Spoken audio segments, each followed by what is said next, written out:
감사합니다. 오늘 우리들에게 주신 하나님의 말씀은 사무엘상 7장 5절에서 14절 말씀입니다. 사무엘상 7장 5절에서 14절 말씀,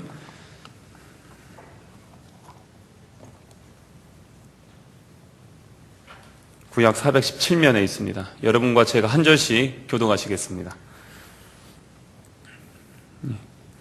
사무엘이 이스라엘 온 족속에게 말하여 이르되, 만일 너희가 전심으로 여호와께 돌아오려거든 이방신들과 아스타롯을 너희 중에서 제거하고 너희 마음을 여호와께로 향하여 그만을 섬기라. 그리하면 너희를 블레셋 사람의 손에서 건져내시리라. 죄송합니다. 제 3절부터 했네요. 4절 읽어주세요.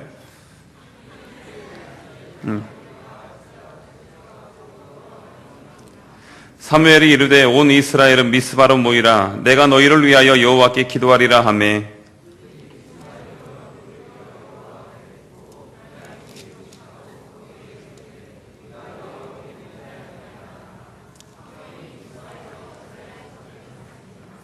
이스라엘 자손이 미스바에 모였다 함을 블레셋 사람들이 듣고 그들의 방백들이 이스라엘을 치러 올라온지라. 이스라엘 자손들이 듣고 블레셋 사람들을 두려워하여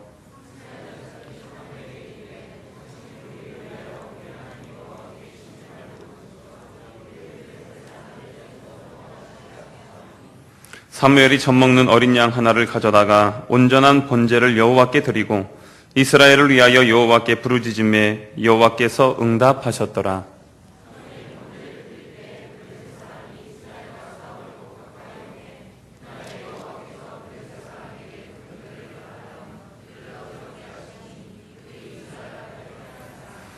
이스라엘 사람들이 미스바에서 나가서 블레셋 사람들을 추격하여 벳갈 아래에 이르기까지 쳤더라.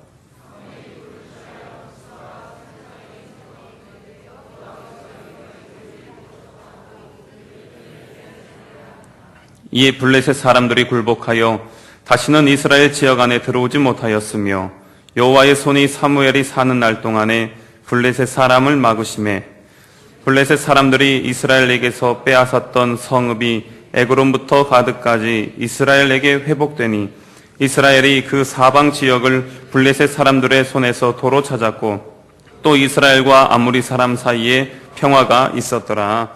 아멘. 여러분, 혹시 이런 질문 안 해봤어요? 하나님 어떻게 생기셨을까? 하나님 어떻게 생겼을까? 하면서 상상해 보신 적 없으세요? 저는 그런 상상을 많이 해봤습니다. 성경에도 보면은요, 이런저런 표현들이 많이 있습니다. 제가 어렸을 때는요, 우리 하나님은 수염도 이렇게 많이 나시고 머리도 막 흰색에다가 하얀 옷 입고 다니시는 그런 분으로 제가 상상을 했었어요. 왜냐하면 신선들 있잖아요. 모습이 그래가지고 제가 그것을 하나님의 모습과 비유를 하고 있었더라고요. 그런데 나중에 점점 지나면서 하나님은 영이시구나. 그리고 성경 말씀 속에 우리 하나님께서 말씀과 계시를 통해서 자신의 모습을 계속적으로 보여주시는 것들을 보게 되었습니다. 그래서 이 성경에서는요, 하나님의 눈, 하나님의 마음, 그리고 하나님의 손, 하나님의 귀, 이런 표현들이 계속적으로 나오고 있는 것을 볼 수가 있더라고요. 그렇습니다. 오늘 성경에 있는 본문의 말씀에서도 13절에 보면 여호와의 손이라는 그러한 표현이 나오고 있습니다. 이런 성경들의 표현을 통해서 우리는 하나님이 어떤 일을 하시는지, 그리고 하나님께서 이 세상과 나라와 열방을 어떻게 다스리시는지, 그리고 또한 하나님께서 우리를 위해서 구체적으로 어떤 계획을 세우고 이끌어 가시는지를 이 말씀을 통해서 알 수가 있습니다. 그래서 오늘은 여호와의 손이 어떤 것인지, 그리고 이 여호와의 강한 손에 붙들림 받은 사람들은 어떻게 되었는지를 한번 나누었으면 좋겠습니다. 이 본문은요, 사무엘 당시 구약의 이스라엘 역사를 기록하고 있습니다. 당시에는요, 왕이 없었어요.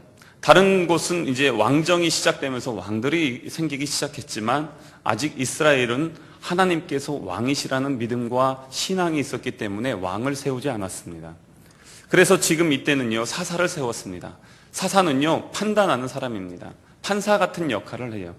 이 사사가 있었고 이 재판을 하고 나라를 통치하고 또 하나님 앞에 부르짖고 기도해서 하나님이 주시는 그 말씀들, 메시지를 계속적으로 선포하는 그러한 일들을 감당했던 사람이 사사였습니다. 그런데 이때 주변에 강대국들이 많이 있었는데 그 중에 한 나라가 블레셋이라는 그런 나라입니다. 이 블레셋으로부터 이스라엘은요 계속적으로 핍박을 받았어요. 계속적으로 너무너무나 힘들게 가끔씩 와서 친구들 삥 뜯고 그러면 옛날에 막 짜증났죠. 근데 이것보다 훨씬 더 심하게 약탈해가고 심지어는 사람들을 죽이면서 너무나 힘들게 하는 것이에요. 그런데 이 사무엘이 세워진 이후에 이제는 우리가 다시 한번 신앙을 회복합시다 이렇게 하면서 모였어요. 모여서 함께 하나님 앞에 금식 성회를 합니다. 이것을 성경에서 미스바 대성회라고 하는데 다 모여서 함께 온 나라 백성들이 함께 하나님 앞에 무릎 꿇고 죄를 뿌리면서 회개하면서 기도를 하기 시작합니다. 그런데 호사다마라고 하죠. 이 좋은 일, 하나님 앞에 예배하고 하나님 앞에 무릎 꿇는 이 자리에 이 소식을 들은 블레셋이 아하! 기회가 왔다. 이래가지고요. 이제는 블레셋을 치러 오는 것입니다. 이 소식을 이스라엘 백성들이 들었습니다. 만약에 여러분들이 이스라엘 백성들이라면 여러분들은 그때에 어떤 반응을 하시겠어요? 누가 지금 나를 죽이러 온다는 것이에요. 고등학교 때 있죠. 제가 반에 앉아있는데 누가 저한테 쪽지 하나 딱 던져주고 가더라고요. 끝나고 나서 어디로 나오라는 거예요. 맞짱 뜨자는 거죠.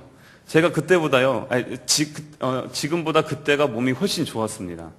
그때는 운동을 좀 해가지고 몸이 훨씬 좋았어요. 맞는 옷이 없었어요. 그래서 양복을 맞춰 입었었거든요, 제가. 그때는. 근데 얘가 나한테 맞짱 뜨지. 근데 조그만해요. 근데 걔랑은 상관이 없는데 그 뒤에 130명이 있어요. 조직이 있는 거예요. 그래가지고 야 이거 어떻게 해야 되나 뭐 이런 적이 있었습니다. 걔가 무서운 것이 아니라 그 주변에 있는 그 많은 사람들, 이런 마음들 때문에 제 마음이 괜히 쫄더라고요. 근데 만약에 이스라엘 백성들이 지금 다 모여 있는데 더 큰 사람들이 모여서 지금 자기를 죽이려고 하는 이 상황이 되면 당연히 쫄겠죠. 여러분들은 어떻습니까? 그런데요, 이러한 상황이 됐는데 이 이스라엘 백성들이 그 자리에서 무슨 행동을 하냐면 오히려 하나님 앞에 기도하고 하나님 앞에 나아갑니다. 저는 이거 참 대단한 신앙이라고 생각합니다.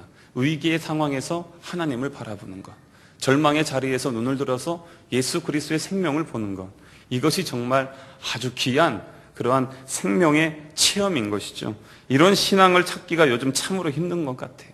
그런데 이 이스라엘 백성들이 왜 이렇게 할 수 있었을까? 바로 그 전에 지금 예배하고 있잖아요. 하나님 앞에 기도하고 있습니다. 회개하면서 죄를 뿌리면서 주님 앞에 나아가는 그 자리였기 때문에 그들 마음속에 하나님의 감동과 은혜가 있었던 것이에요. 그래서 이스라엘 백성들이 이 자리에서 원망하거나 불평하거나 도망가는 것이 아니라 그 자리에 함께 모여서 하나님 앞에 제사를 드리고 또한 기도를 하는 것입니다. 참으로 귀한 그러한 신앙입니다. 그래서 함께 그렇게 부르짖고 기도했을 때에 10절과 11절의 말씀을 보면은요, 하나님께서 승리를 주십니다. 사무엘이 번제를 드릴 때에 블레셋 사람이 이스라엘과 싸우려고 가까이 오매 그날에 여호와께서 블레셋 사람에게 큰 우레를 발하여 그들을 어지럽게 하시니 그들이 이스라엘 앞에 패한지라. 그들이 패했다는 것이에요. 여러분, 지금 이스라엘 사람들이 한 게 뭐가 있어요? 사실 한 게 기도밖에 없습니다. 다른 게 아무것도 없어요. 그들이 한 것이라고는 하나님 앞에 서서 예배하고 제사하면서 중심을 쏟아놓았던 것, 그거 하나밖에 없습니다. 그렇게 한 다음에 승리한 이후에 이스라엘 백성들이 하나님 앞에 너무나 감사해서 12절을 보세요. 기념비를 세우게 됩니다. 사무엘이 돌을 취하여 미스바와 센 사이에 세워 이르되 여호와께서 여기까지 우리를 도우셨다 하고 그 이름을 에베네셀이라 하니라. 아멘. 그렇습니다. 에베네셀. 이것도 브랜드 가치가 아주 높습니다. 아주 여기저기 막 다 있죠. 바로 하나님께서 여기까지 인도해 주셨다는 것이에요. 그래서 우리의 사업장도 하나님이 인도해 달라고, 우리의 모든 일들, 내 계획 하나님께서 인도해 달라고 많은 사람들이 에베네셀이라는 그러한 이름을 많이 씁니다. 그 이후에 어떤 일이 일어났죠? 그 이후에 이스라엘 가운데는요, 하나님께서 그 침략자들을 몰아내 주시고 과거의 영광, 땅을 다 회복하게 하시고 그 다음에 이스라엘 가운데에 평화를 주셨습니다. 그 이후 13절 오늘 읽었던 말씀 보면은요, 여호와의 손이 함께 해 주셨다는 것이에요. 여호와의 손이 함께 해 주셨기 때문에 그 모든 것들 이루고 또한 태평성대를 누리게 되었다는 것입니다. 본문의 이 사건을 보면서 이 여호와의 손은요, 하나님의 구원의 승리이며 하나님의 함께하심이며 하나님의 돌보심이며 하나님의 인도하심임을 우리는 말씀을 통해서 알 수가 있습니다. 그것은 승리하게 하시는 것이에요. 여러분, 중세 기사들이 서로 모여서 악수할 때 우리는 요즘 이렇게 인사하잖아요. 그런데 그 사람들은 이렇게 인사하지 않습니다. 어떻게 했냐면 이렇게 인사를 합니다. 왜 이렇게 인사를 하냐면요, 한 사람이 당신을 배반하더라도 나는 당신을 붙잡는다는 것이. 이렇게 잡으면 한 사람이 놓으면은요, 이게 빠지거든요. 그런데 이렇게 잡으면요, 빠질 수가 없습니다. 빠져도 계속적으로 잡을 수 있기 때문에 그렇습니다. 우리 주님께서는 그 능력의 팔로 우리 주님의 사랑하는 자녀들을 붙잡아 주십니다. 여러분들이 때로는 시험에 들 때도 있고 불평할 때도 있고 교회에 시험 들어서 빠질 때도 있고 외면할 때도 있지만, 그럼에도 불구하고 우리 주님은 여전히 나를 붙잡아 주시고 기다려 주시고 승리하게 하시고 그 다음에 하나님의 영광을 드러내게 해주신다는 것이에요. 그래서 이 성경에 있는 말씀들을 한번 쭉 보면서 여호와의 손, 그 능력의 손이 어떻게 일을 하셨는지 함께 좀 더 나누었으면 좋겠습니다. 이 본문에 보면은요, 이스라엘이 이 하나님의 손길로 인해서 블레셋의 그 위험에서 구원함을 받게 됩니다. 이러한 사건들은요, 성경에는 계속 나오게 됩니다. 이스라엘 백성들이 출애굽하게 되죠. 출애굽하게 되었을 때에 홍해 앞에까지 왔습니다. 사실 다른 길이 있었어요. 그런데 하나님께서 굳이 그곳으로 이스라엘 백성들을 인도했습니다. 옆에는 산이에요. 그리고 다른 한쪽에는 광야입니다. 뒤에는 애굽의 군대들이 쫓아오고 있습니다. 앞에는 바다가 막고 있는 것이 아무것도 할 수 없는 그 상황이 되었습니다. 수많은 이스라엘 백성들이 불평하고 원망합니다. 그때에 모세가 눈을 들어서 주님을 바라보고 그 자리에서 하나님 앞에 구하죠. 그리고 하나님께서 역사해 주셔서 홍해를 갈라주십니다. 저는 거기에 있는 말씀 중에 가장 좋아하는 표현이 뭐냐면 하나님이 밤새도록 바람을 불어넣으세요. 그냥 한 번에 우리 영화 보면 쫙 열리잖아요. 근데 거기에 있는 표현에 보면요, 밤새도록이라는 표현이 있습니다. 전 이 표현 너무나 좋아합니다. 쉬지 않고 계속적으로 건너갈 때까지 바람을 부르시는 것이에요. 그래가지고 이게 열리는 것입니다. 한순간에 열리는 게 계속 쉬지 않고 계속 그렇게 하면서 이 열리고 그 가운데로 이스라엘 백성들을 지나가게 하십니다. 그 고백을 보면은요, 그래서 신명기 26장 8절에 보면 여호와께서 강한 손과 편 팔로 큰 위엄과 이적과 기사로 우리를 애굽에서 인도하여 내셨다라고 그렇게 고백하고 있습니다.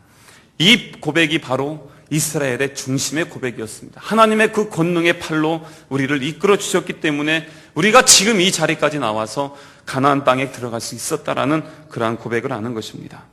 또한 출애굽기 15장 6절에 보면은요, 여호와여 주의 오른손이 권능으로 영광을 나타내시니이다. 여호와여 주의 오른손이 원수를 부수시나이다 하면서 함께 온 이스라엘 백성들이 축제를 벌이면서 찬양하면서 주님 앞에 영광의 그 송을 올려드립니다. 화요일날 저녁에 연락이 왔어요. 전화가 왔는데 우리 선교팀 팀장한테 연락이 왔습니다. 여러분들에게도 연락이 갔겠지만 우리 이제 앉아있지만 우리 노벨리아가 요르단에서 선교를 하다가 그 자리에서 경찰에 잡혔어요. 경찰에 잡히고 그 다음에 거기에서 구금되어 있다는 것입니다.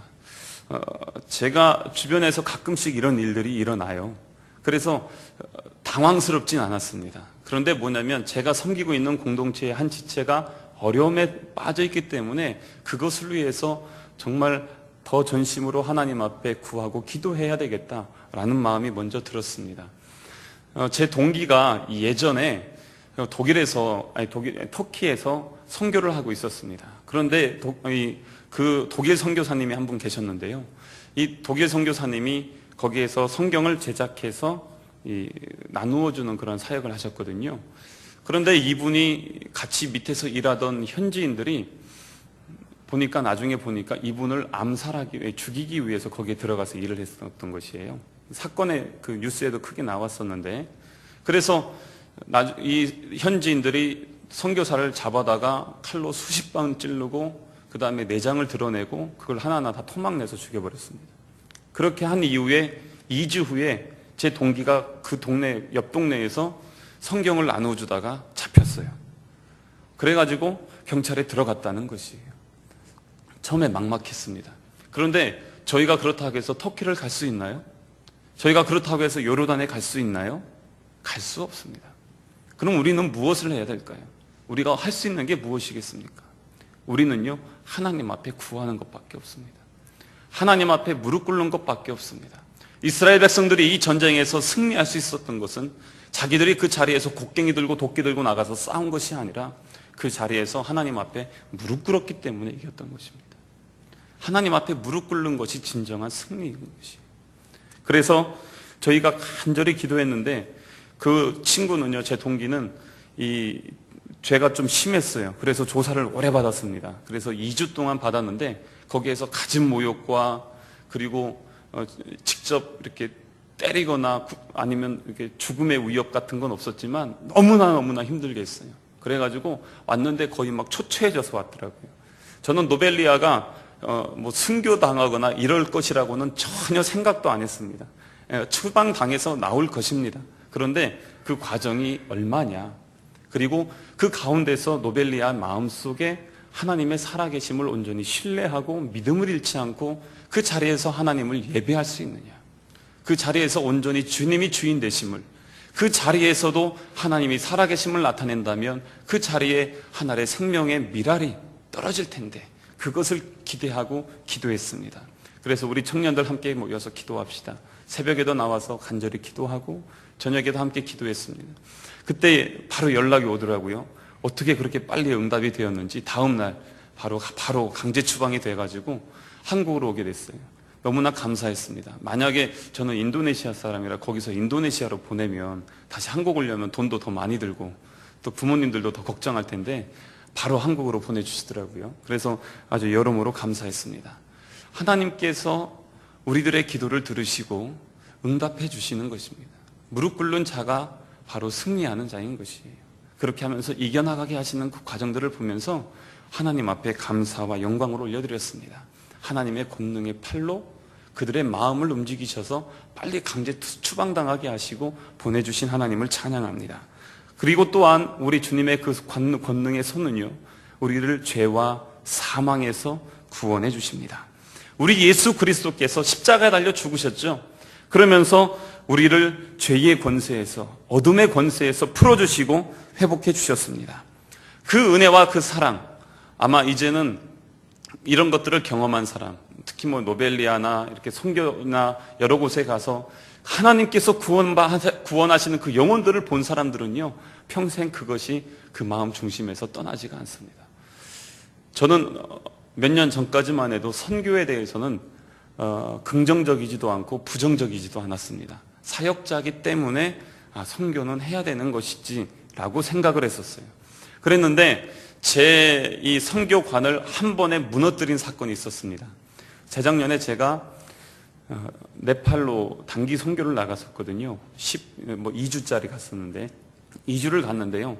거기에서 아주 심각한 상황들이 몇 번 있었습니다.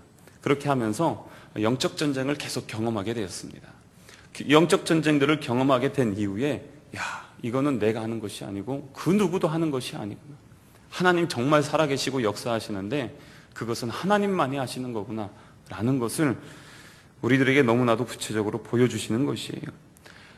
저희가 갔던 지역이 네팔 수도가 카트만두라는 지역이었는데요. 거기에서 차를 18시간 타고 까까르비타라는 지역으로 갔습니다. 거기는 한국인이 한 번도 간 적이 없었어요. 처음으로 들어갔습니다. 거기에 갔는데 거기에 교회가 하나 세워지고 있었거든요. 현지인이 세우고 있어서 저희가 그쪽으로 갔습니다. 가는 중에 수도를 지나고 히말라야 산맥을 지나서 쭉 다시 내려가야 되거든요. 그 히말라야 수도를 지나면서 나오면서 영적 분위기가 달라지는 것을 우리 지체들이 함께 느끼기 시작했어요. 한 지체가 저한테 왔어요. 목사님, 기도해야 될 것 같습니다. 그렇지, 기도하자. 기도를 하고 찬양을 틀고 기도를 딱 시작하자마자 5분 만에 차 타이어가 그냥 터지더라고요. 그냥 터졌어요. 그래가지고 길거리에 급히 섰습니다. 우리나라처럼 터지면 바람이 서서히 빠지는 게 아니라 거기는 아직도 튜브거든요. 안에 그냥 펑 터져요. 그냥 펑 터졌어요. 그래가지고 정말 다행스럽게 섰습니다. 이런 일을 2번을 반복했습니다. 찬양을 틀어놓고 기도를 시작하면 타이어가 그냥 터져버리는 것이에요. 그래서 야, 안 되겠다. 더 기도하자. 나중에 저녁을 먹고 들어갔는데 이제 예정 시간이 원래 12시간이었는데 시간이 더 길어지는 것이에요. 그런데 어둠이 오면서 우리가 가는 지역의 양쪽은 다 정글이었거든요. 밤에 멈추면 정글에선 어떤 사람들이 올지 모른다. 그래서 중간에 서서 잠깐 볼일 보다가 그 사람이 안 오면 그냥 차 타고 그냥 가버린대요. 왜냐하면 그 사람이 살든 죽든 나머지 사람들도 다 살아야 되기 때문에 그렇게 한다고 하더라고요. 그런데 가는 중에 어둠이 오면서부터 차에 이상한 소리가 나기 시작했어요. 왜 이러지? 그러면서 있는데 우리는 할 수 있는 방법이 없었습니다. 25인승 차에 23명이 타고 거기 짐 위에다가 가득 실었었거든요. 근데 차에서 이상한 소리가 났는데 어떻게 할 수 있는 방법이 없지만 할 수 있는 게 딱 하나밖에 없었습니다. 그게 뭐냐면 기도였어요. 기도하자. 그래서 막 기도를 했습니다. 차 안에서 저 여태까지 그렇게 열심히 기도해 본 적이 없어요. 3시간 동안 쉬지 않고 통성으로 막 기도를 했습니다. 정말 가는 내내 계속 소리가 나는 거예요. 도착할 때까지. 계속 소리가 나서 나중에 도착해서 한밤중에 이제 도착했죠. 새벽에. 도착해서 딱 보니까 이 차 타이어가 있죠. 이만큼이 이렇게 뜯어져 있는 것이에요. 뜯어져 있는 상태로 그 25인승 차가 그 안 좋은 길을 3시간을 달렸어요. 이 튜브가 거의 다 드러날 정도로 다 뜯어져 있더라고요. 놀랬습니다. 일반적으로 한국에서도 그런 일이 있으면요, 바로 정비하지 않으면 갈 수 없는 상황인데 하나님께서 가게 하셨다라고 밖에 고백을 할 수가 없었습니다. 그럴 수밖에 없을 정도로 다 뜯어져 있는 그 타이어가 가고 있었던 것이에요. 차에서 난 소리는 타이어가 완전히 간 소리였죠. 그랬습니다. 그렇게 하면서 들어갔던 그 지역에서 하나님께서 우리들에게 부어주신 은혜가 얼마나 컸는지 몰라요. 힌두교가 그 신들이 몇 개인지 아세요? 여긴 잘 아실 것 같은데. 몇 개죠? 몇 개죠? 아시는 분? 예. 3억 3천 개입니다. 신들이 3억 3천 개가 있습니다. 거기에 집들을 갔더니 복음이 한 번도 들어와 보지 않은 지역이라서 보통 차에는 보통 신이 2-3개가 있고요. 그리고 집들에는 보통 5-6개가 있습니다. 방마다 다 있고요. 거실에도 있고 우상들이 막 다 있습니다. 저희가 있는 곳이 길거리였는데 셔터를 내리면 저희 숙소고 올리면 예배당이었어요. 그냥 그런 자리였습니다. 그런 자리에서 저희가 기도를 하기 시작했어요. 밤에 되어서 이제 낮에는 안녕하세요 하면서 막 한국 사람이니까 그 사람들 너무 좋아하는 거예요. 보니까 그 꽃보다 남자 드라마를 핸드폰으로 애들이 다운받아서 보더라고. 거기서도 인도 국경 지역이었거든요. 근데 거기서도 막 그걸 보는 것이에요. 그래서 우리를 너무나 잘해줬어요. 그랬는데 밤이 되어서 우리가 셔터를 내리고 집회를 시작했습니다. 집회를 시작하는데 기름 부으심이 넘쳤어요. 막 놀라운 은혜가 우리 가운데 있었습니다. 막 정신없이 기도를 하는데 제 등골이 오싹해지는 거예요. 제가 뒤가 뭐냐면 셔터가 있었거든요. 근데 웅성웅성 하더니 갑자기 제 뒤에서 뭐가 팍 터졌습니다. 바로 뒤에서 화약 같은 것이 터졌어요. 빵 터지면서 일순간에 우리의 기도가 탁 멈춰버렸습니다. 그리고 누가 우리의 셔터를 주먹으로 막 때리기 시작했어요. 우리 막 두렵더라고요. 아무도 없는 지역에서 아는 사람들도 없는데 우리밖에 없는데 동네 사람들이 다 나온 것이에요. 힌두 축제가 있었는데 그것을 우리가 대적하는 기도를 한 거예요. 사실 보니까 우리는 기름 부음 받아서 막 했는데 그 사람들은 너무나 싫고 게다가 이방 사람들이 와서 그렇게 하니까 그게 너무나도 싫었던 거죠. 그래서 우리한테 와서요 엄청나게 해댔습니다. 다음 날은요 셔터 올리지도 못했어요. 올리지도 못하고 문 닫고 나가서 전도를 해야 되는데 전도를 할 수가 있어야죠.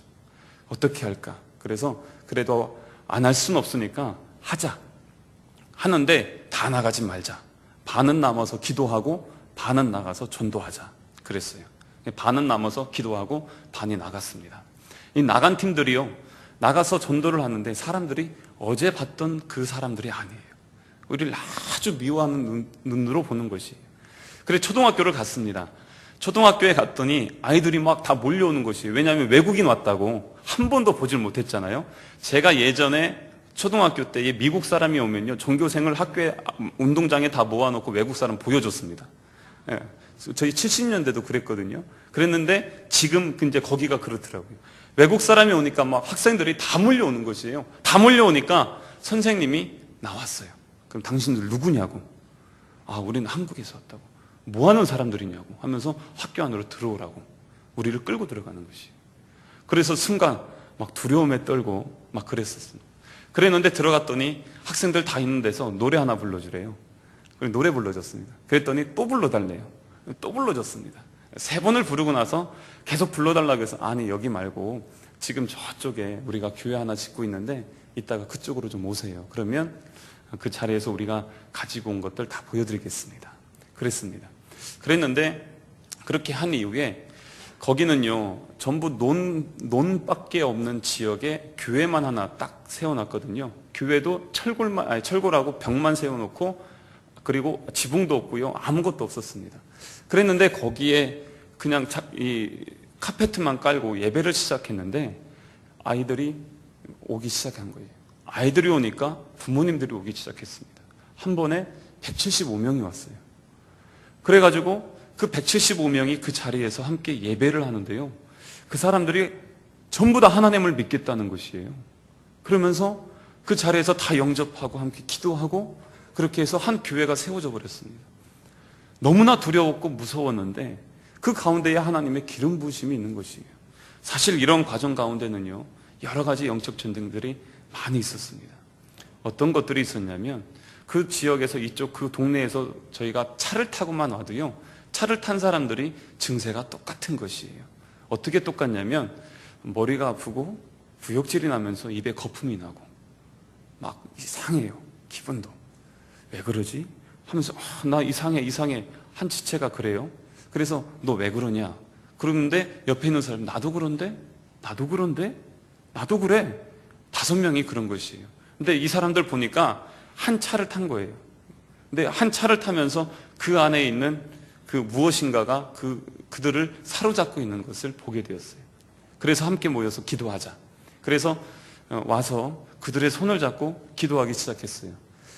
저도 연약한 사람인데 암만 목사라고 하지만 연약한 사람들 많습니다. 저 연약한 사람인데 기도를 하기 시작하는데요. 이게 처음에는 그냥 기도하려고 했는데 내가 눌리는 거예요. 너무너무 세가지고 막 감당이 할 수가 없는 것이에요. 그냥 잠깐 기도하고 다음 준비를 해야 되기 때문에 그냥 금방 끝내려고 했는데 5분, 10분, 15분 계속적으로 막 기도하는데요. 감당할 수가 없는 거예요, 내가. 근데 이제 더 이상 뒤로 미룰 수가 없어서 자, 기도는 잠깐 멈추자. 그리고 나서 멈추고 가려고 하는데 나는 막 마음이 너무 힘든 거예요. 갑자기. 기도하고 나서. 그랬는데 보니까 우리 지체들은요. 그 증세가 다 없어졌어요. 다 나한테 온 거야. 죽겠대요. 아주. 쓰러진 줄 알았어요. 너무너무 힘들었습니다. 이런 것들이요. 거기 안에서 계속 있는 것이 있는 내내 쉬지 않고 밤에까지 24시간 잠을 자지 않고 기도하는 사람들을 세워놓지 않으면 잠을 잘 수가 없을 정도로 너무너무 심했던 그러한 지역이었습니다. 그런데 그 가운데서 하나님께서 역사하시는 것들을 그만큼 구체적으로 보여주시더라고요. 우상에 있는 이 세상에서 하나님의 사람들이 어떻게 살아가야 되는지, 어떻게 믿음을 지키고 그 가운데서 예수 그리스도의 이름으로 승리할 수 있는지, 다른 것들로는 승리할 수 없는 것을, 오직 예수 그리스도의 이름의 능력이 있는 것을 구체적으로 보여주시기 시작하시는 것이에요. 그 자리에서 만약에 우리가 그런 경험들을 못했다면, 제가 그런 경험들을 하지 못했다면 저는 아마도 반쪽짜리 신앙을 하지 않았을까라는 그러한 생각을 할 정도로 저에게는 선교관과 하나님에 대한 창조주의 능력과 예수 그리스도의 권세가 어떤 것인지 아주 구체적으로 경험할 수 있었던 그러한 시간들이었습니다. 이러한 체험적인 신앙들은 우리의 신앙생활 속에서 너무나도 중요합니다. 오늘 이 이스라엘 백성들은 그런 경험들을 하는 것이에요.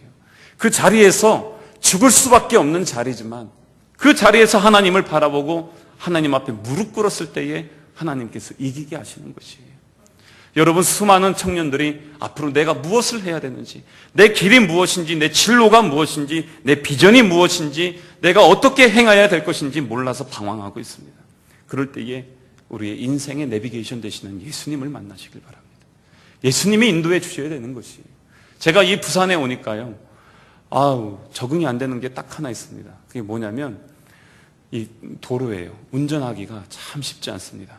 서울은요, 좌회전이 주로 다 되거든요. 좌회전, 우회전 신호 받으면 다 되는데 여기는 그게 잘 안 돼요. 막 그래가지고 이 어디를 가려면 제가 미리 지도를 꺼내놓고 본 다음에 내비게이션으로 확인하고 그 다음에 갑니다. 그러지 않으면 반드시 목적지에 제대로 못 갑니다. 막 그래서 힘들더라고요. 예. 물론 가면 다 좋아요. 이 부산은요, 진짜, 제가 봐도 너무 살기 좋은 동네예요. 그런데 이 도로는 좀 개선의 여지가 있는 것 같아요.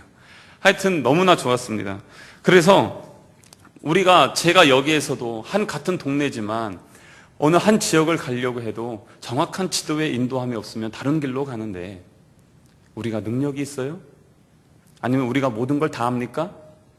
우리가 앞으로의 미래가 어떻게 될지 우리는 여러분 이미 다 알고 있습니까? 모르잖아요. 그런데 왜 우리는 자꾸 우리의 능력과 지혜를 의지하면서 내 인생을 내가 개척하고 내가 이루어 가려고 하는 것이, 그렇게 하니까 그 가운데서 실패와 절망이라는 것들을 경험하게 됩니다. 하나님께서 자꾸 기다려주시고 테스트하실 때에 빨리 돌아오세요. 빨리 돌아오셔서 그 자리에서 예수님의 인도하시는 것이 진짜 참 길임을, 그래서 내가 곧 길이요 진리요 생명이다 라는 그 말씀을 구체적으로 부딪히시면서 주님 앞에 우리의 인생을 드릴 수 있는 예전사 되기를 소망합니다. 에스라 7장 9절에 보면은요, 정월 초 하루에 바벨론에서 길을 떠났고 하나님의 선한 도우심을 입어 5월 초 하루에 예루살렘에 이르니라 라는 말씀이 있습니다. 이스라엘 백성들이 나중에 포로가 되었습니다. 포로가 되어서 살게 되었는데 거기에서 에스라가 이제는 이스라엘 백성들을 이끌고 다시 예루살렘으로 오는 길이었습니다. 요즘처럼 내비게이션이 있는 것도 아니고 지도가 있는 것도 아니에요. 그렇다고 해서 길이 좋은 것도 아닙니다. 너무나도 먼 길이었습니다. 그런데 이 길을 이스라엘 백성들이 잘 돌아올 수 있었습니다. 그렇게 하고 나서 이스라엘 백성들이 고백할 수 있었던 것은 하나님이 인도하셨다. 하나님의 선한 손이 우리를 붙잡아 주셔서 인도해 주셔서 돌아올 수 있었다라는 것을 고백하고 있는 것입니다. 누가 저에게 이제는 당신의 비전은 무엇입니까? 라고 물어보면요, 저는 요즘 이제 이렇게 얘기합니다. 제 비전이요, 이제 하나님께서 원하시는 자리에 있는 것입니다. 그리고 하나님께서 원하시는 일 하는 것입니다. 이렇게 얘기합니다. 예전엔 이렇게 얘기 안 했어요. 이것도 하고 싶고 이렇게 하고 이렇게 하고 이렇게 하겠습니다. 어떤 목회를 하고 싶으세요? 이런 목회도 하고요, 이렇게 하고 이렇게 하고 이렇게 하겠습니다. 준비 다 해놨습니다. 막 60세까지 해서 어떻게 하겠다 막 다 해놓고 했었습니다. 그랬는데요, 그렇게 다 해놓고 나서 보니까 거기에 하나가 빠졌더라고요. 그게 뭐냐면 하나님의 간섭하심이었어요. 제가 계획했던 것, 그리고 구하였던 것, 소망했던 것들이 있었는데 그런 것들 가운데에 하나님의 간섭하심이 없으면 제 뜻대로 하나도 되지 않더라고요. 지금 직장생활 잘 다니고 있습니까?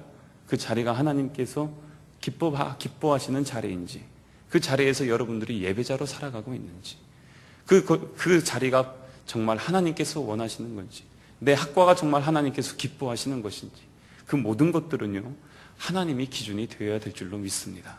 하나님이 보여주시는 것, 하나님이 말씀하시는 것, 하나님이 기뻐하시는 것. 하나님이 너 부산 가. 그럼 가는 거죠. 만약 여러분들에게 너희들 이제 전라도 가. 그러면요, 가는 것이. 거기가 어디든. 왜냐하면 그 자리가 하나님이 기뻐하시는 자리이기 때문에 그렇습니다. 하나님이 원하시는 자리. 사명자는 그래서 자기의 것을 두지 않습니다. 주님의 제자들은요, 자기의 것을 소유하지 않습니다. 왜냐하면 내 인생이 하나님의 것임을 고백하기 때문에 그렇습니다. 하나님의 것임을 고백하는 사람들은 그 인도하심대로 순종을 합니다. 그리고 그 가운데서 하나님께서 왜 나를 여기 보내셨고 왜 여기에서 이런 일들을 이루어 가시는지를 구체적으로 경험하면서 하나님의 예비하심과 섭리하심을 찬양하는 삶을 살아가게 됩니다. 그런 것이 바로 하나님의 보호하심이고 인도하심입니다. 저는 네팔의 까까르비타 지역에서 사역을 마치고 이제 다른 사역지로 이제 옮겨가는 중에요, 새벽 2시까지 집회를 하고 상담을 했었습니다. 그렇게 한 이후에 파수꾼 한 명 세워두고 잠시 눈을 붙이고 4시에 일어나서 출발해서 다시 다음 사역지로 가게 되었습니다. 너무 피곤하더라고요. 하나님께서 기름 부으심과 은혜가 너무나 컸지만 그만큼 너무나도 힘들었습니다. 육신적으로. 그래서 잠시 눈 좀 붙여야 되겠다. 근데 차에서 보니까 뒤에 있는 우리 지체들은 다 자고 있더라고요. 다 자고 있고 앞에 2명이 깨어 있는데 이 2명한테 제가 얘기했어요. 기도해라. 기도 끊기지 마라. 나 잠깐 잘게. 그리고 나서 잠깐 눈을 붙였습니다. 눈을 붙이고 있다가 딱 떴는데요. 뜨자마자 제가 완전히 쇼킹했습니다. 왜냐하면 거기는요, 운전사들이 운전을요 정말 대책 없이 합니다. 난 정말 그렇게 험하게 모는 사람들 처음 봤어요. 이 크락션 있잖아요. 우리나라는 소리가 하나죠. 빵빵 하잖아요. 거기는요 진짜 바라바라바라밤 이거부터 해서 다 있습니다. 보통 차의 종류가 3개예요 3개, 4개씩 있어요. 그리고 스피커를 달아가지고 더 크게 들려요. 왜 이렇게 하냐 그랬더니 자기들이 졸려서 이거 소리 계속 바꿔가면서 졸음 깨려고 계속 소리 바꾼대요. 엄청 큰 거예요. 게다가 과속을요 웬만큼 하는 게 아닙니다. 엄청나게 해요. 요즘 시골에 가면 그런 길이 있을지 모르겠지만 이 다리가 있거든요. 저희가 갔을 때가 건기에서 우기로 바뀔 때고 딱 가자마자 우기가 시작되어서 비가 왔거든요. 그래서 40도였던 그 동네가 저희가 갔을 때 30도로 내려가서 사역하기 그래도 좋았는데 오면서 이제 비가 오기 시작한 거예요. 그래서 메말랐던 강들에 물이 흐르기 시작했습니다.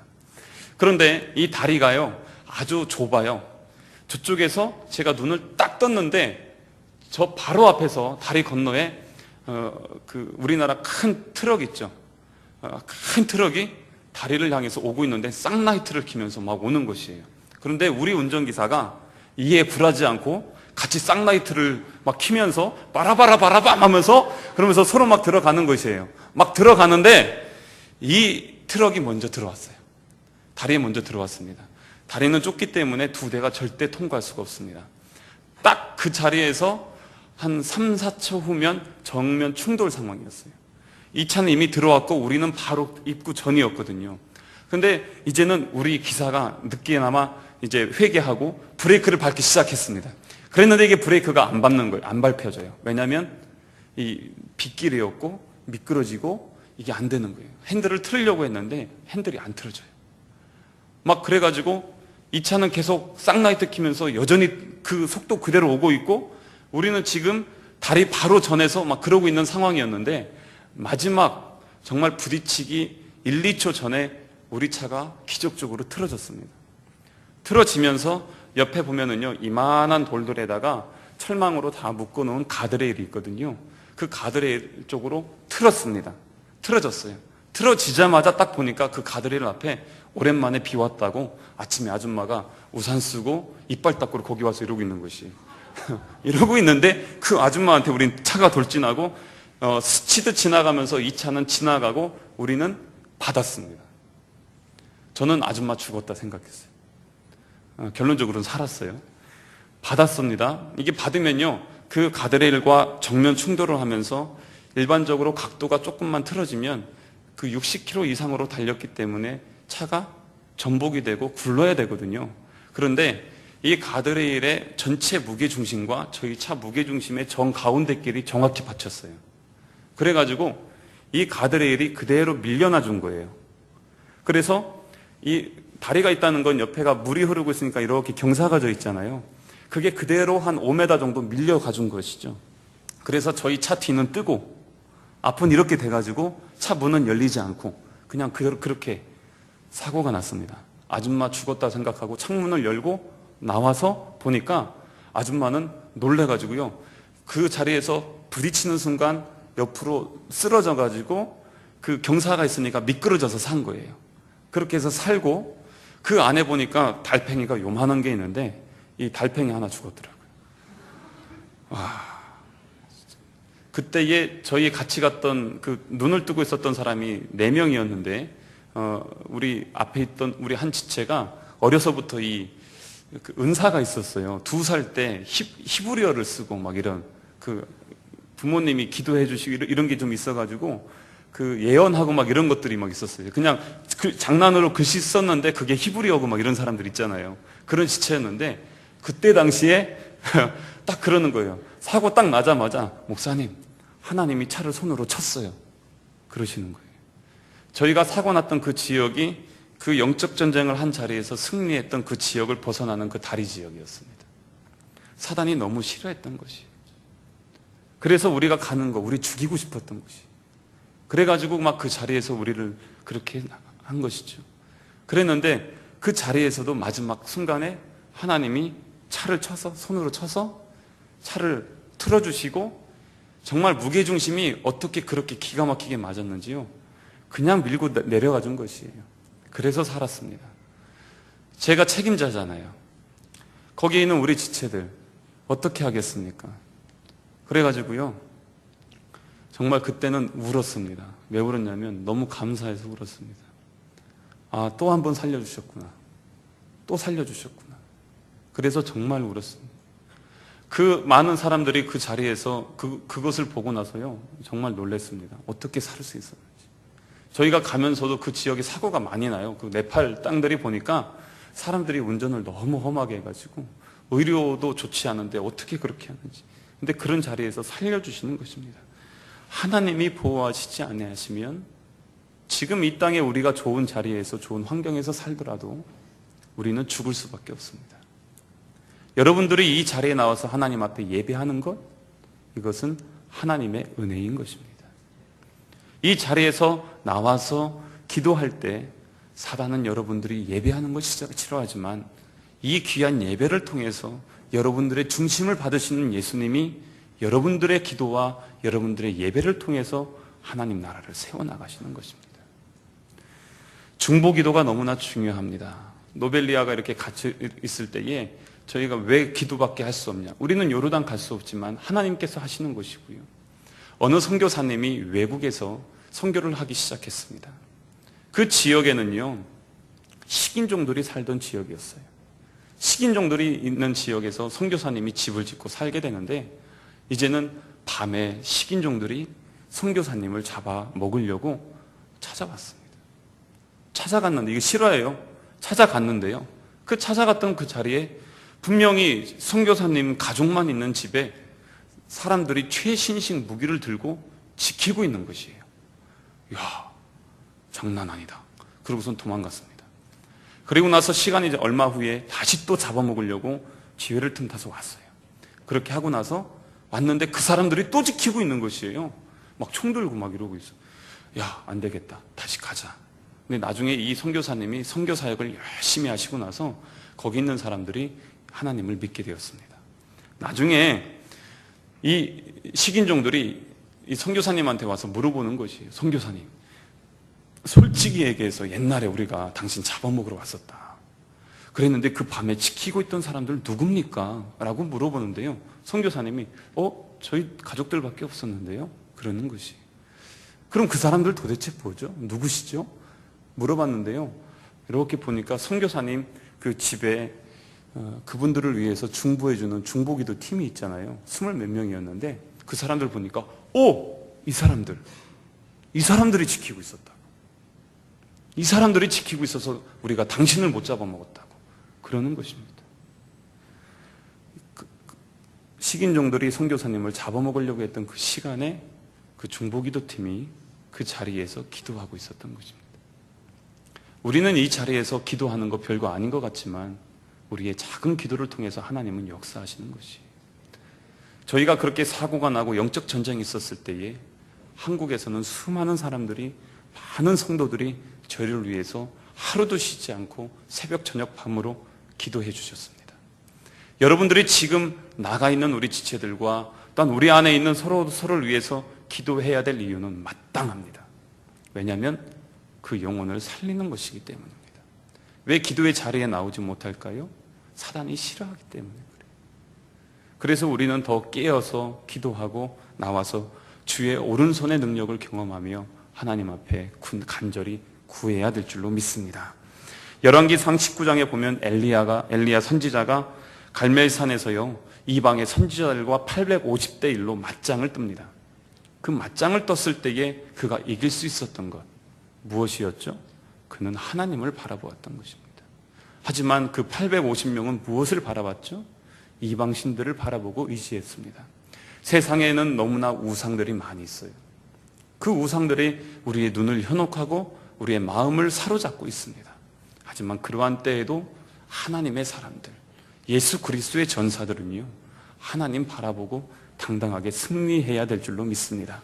저는 기대합니다. 여러분들이 있는 곳에는 하나님 나라가 세워지는 것이고, 여러분들이 있는 곳에는 하나님의 놀라운 능력이 나타나는 자리이며, 여러분들이 지나가는 자리에는 예수 그리스도의 보혈과 생명의 향기가 흘러나가 여러분들이 지나가고 밟는 곳마다 하나님의 영광이 드러나게 되기를 주님의 이름으로 축원합니다. 강한 그리스도의 예수 그리스도의 전사가 되어서 예수님의 복음을 증거하고 하나님 나라를 세워나가면서 하나님의 능력의 오른손을 경험할 수 있는 그런 우리 사랑하는 예전사 한 사람 한 사람 되시기를 주님의 이름으로 축원합니다. 사랑의 주님, 그 강한 오른팔로 우리를 붙잡아 주시고 세워주시고 승리하게 하심에 감사드립니다. 흔들리지 않고 믿음 위에 온전히 서서 예수 그리스도의 이름으로 온 세계와 혈방을 향하여 나아갈 수 있는 우리 예전사로 축복하여 주옵소서. 이제는 우리를 중생케 하신 예수 그리스도의 은혜와 성결한 삶으로 인도하신 하나님의 사랑과 치유하시고 회복하시는 성령님의 은혜의 역사가 주의 강한 오른손을 붙잡고 나아가길 소망하는 사랑하는 예전사 한 사람 머리 위에 주님 다시 오시는 그날까지 영원히 함께 하시기를 간절히 축원하옵나이다. 아멘.